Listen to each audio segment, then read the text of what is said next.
Welcome everyone. आज हम देखेंगे क्लास 10 का एक mysterious story, the black aeroplane. Story को लिखा है फ्रेडरिक फोर्सिथ ने।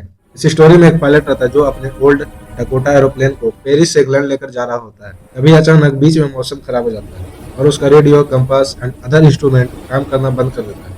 अब पायलट के साथ क्या होगा? क्या पायलट तूफान से बाहर निकल पाएगा? और इस खराब मौसम में पायलट की हेल्प कौन करेगा? सारे सवालों का जवाब हम देखेंगे इस चैप्टर में आगे। चलिए स्टार्ट करते हैं। The moon was coming up in the east behind me and stars are shining in the clear sky above me. मेरे पीछे पूर्व दिशा में चांद उदय यानी मून राइज हो रहा था और मेरे ऊपर आसमान में साफ साफ तारे चमक रहे थे। उस समय आसमान में एक भी बादल नहीं था और उस समय मैं एक ऐसे देश के ऊपर से उड़ रहा था जहाँ के सभी लोग अभी सोए हुए थे, इसलिए मैं बहुत ही ज्यादा खुश था। I was flying my old Dakota aeroplane over France back to England. मैं अपने डकोटा एरोप्लेन को फ्रांस के ऊपर से उड़ाकर वापस इंग्लैंड लेकर जा रहा था। उस समय मैं अपने हॉलीडेज यानी छुट्टियों के बारे में सोच रहा था और मैं अपने फैमिली से मिलने का इंतजार कर रहा था। I looked at my watch 1:30 in the morning.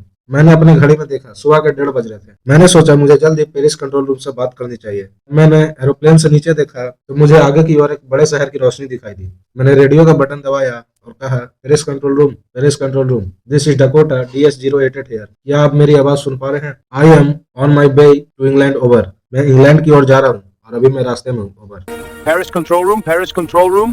This is Dakota DS-088 here. I am on my way to England. दूसरी ओर से रेडियो पर से एक आदमी ने मुझे तुरंत जवाब दिया, DS-088, मैं आपकी आवाज सुन सकता हूँ। You ought to turn 12 degree west now, DS-088, over.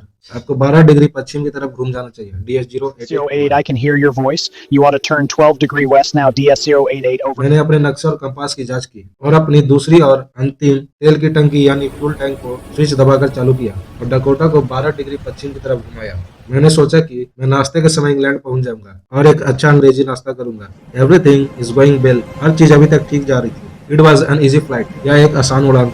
जब मैंने आसमान में बादल देखा तो लगभग मैं पेरिस शहर से 150 किलोमीटर दूर आ गया था और अभी इंग्लैंड जाने के रास्ते में था। और अचानक आसमान में बहुत बड़े बड़े तूफानी बादल दिखाई देते हैं।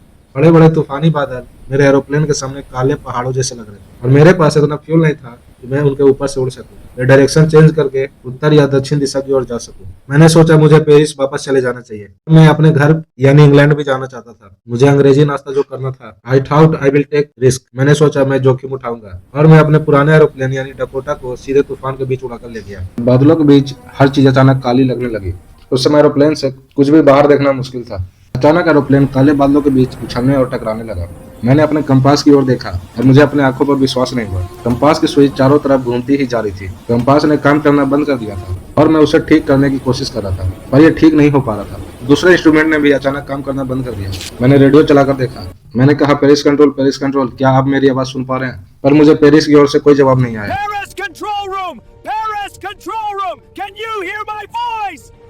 रेडियो भी पूरी तरीके से बंद हो चुका था। मेरे पास अब कोई रेडियो, कोई कंपास नहीं था और मैं कहाँ था मैं नहीं जानता था। मैं अब तूफान के काले बादलों के बीच खो गया था और अचानक काले बादलों के बीच मुझे एक एरोप्लेन आते हुए दिखाई दिया जो कि मेरी ओर ही आ रहा था। इसके पंखों पर रोशनी नहीं थी पर फिर भी मैं उसे साफ साफ देख सकता था। मुझे पायलट का चेहरा दिखाई दे रहा था जो कि अपना एरोप्लेन लेकर मेरी तरफ ही मुड़ा। इस तूफान में दूसरा एरोप्लेन को देखकर मुझे खुशी हुई। मैंने एक हाथ उठाया और मेरी ओर ही इशारा किया। उसने कहा, मेरे पीछे चलो, मेरे पीछे चलो। Follow me.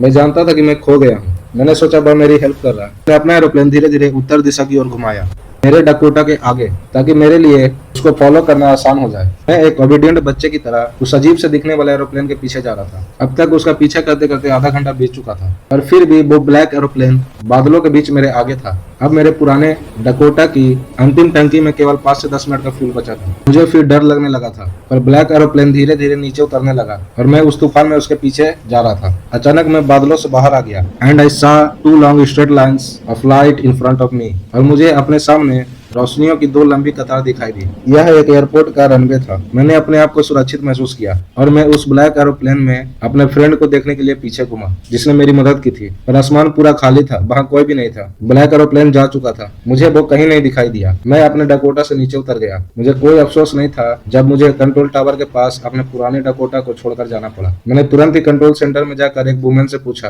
कि मैं कहाँ था और दूसरे एरोप्लेन का पायलट कौन था। मैं उसको थैंक यू बोलना चाहता हूँ। आई वांटेड टू से थैंक यू। उस वुमेन ने अजीब ढंग से मेरी ओर देखा और हंसने लगी। उसने कहा, ब्लैक एरोप्लेन, इस तूफान में आज रात कोई दूसरा एरोप्लेन नहीं उड़ रहा था। ये तुम्हारा ही एरोप्लेन था जो मुझे रडार पर दिखाई दिया। Another aeroplane in the storm? No other aeroplane flying tonight. Yours was the only one I could see on radar. फिर मैंने सोचा वो कौन था जिसने मुझे तूफान से सेफली निकलने में हेल्प किया, जबकि मेरे पास कोई कंपास और रेडियो नहीं था और मेरा फ्यूल भी खत्म हो रहा था। इस अजीब ब्लैक एरोप्लेन में पायलट कौन था जो तूफान में बिना रोशनी के भी उड़ पा रहा था। Life lesson. कभी कभी आप ऐसे सिचुएशन में फंस जाते हैं जहाँ से निकलना मुश्किल हो, पर इस बार किसी न किसी को आपकी सहायता करने के लिए भेज ही देते हैं। Thank you so much.